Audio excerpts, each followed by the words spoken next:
और अब खबर विदेश मंत्री एस जयशंकर की चीन यात्रा से है। विदेश मंत्री ने भारत चीन संबंधों में जमी बर्फ को पिघलने की उम्मीद जगाई है। यह दौरा रणनीतिक और कूटनीतिक दोनों ही दृष्टिकोण से बेहद अहम माना जा रहा है, क्योंकि एससीओ की एक बड़ी बैठक चल रही है।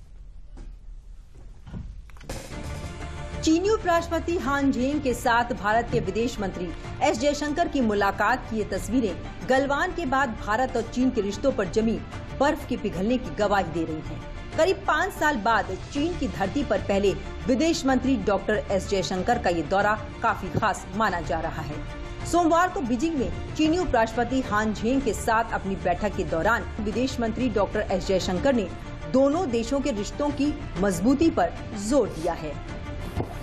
The international situation as we meet today is very complex. As neighboring nations, major economies, an open exchange of views, perspectives between India and China is very important. I look forward to such discussions during this. विदेश मंत्री का यह दौरा केवल कूटनीतिक शिष्टाचार ही नहीं, बल्कि एक रणनीतिक संदेश भी माना जा रहा है। 5 साल में विदेश मंत्री एस जयशंकर की यह पहली चीन यात्रा है। ये यात्रा ऐसे समय में हो रही है जब दोनों देश तनाव को कम करने और संबंधों में सुधार करने की कोशिश कर रहे हैं, जो 2020 में गलवान घाटी में हुई घातक झड़पों के बाद खराब हो गए थे। जयशंकर 2 देशों सिंगापुर और चीन की यात्रा पर हैं। एस जयशंकर अपनी यात्रा के सिंगापुर चरण को पूरा करने के बाद बीजिंग पहुंचे हैं।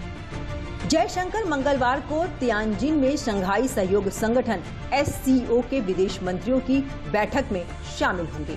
विदेश मंत्री एस जयशंकर का यह दौरा ऐसे वक्त में हुआ है जब न भरोसा पूरी तरह से लौटा है और न ही सीमा पूरी तरह से शांत है, लेकिन बातचीत के दरवाजे खुले हैं। भारत चीन के संबंधों में जहां कभी सहयोग की भावना थी, अब वहां सावधानी और दूरी का माहौल है।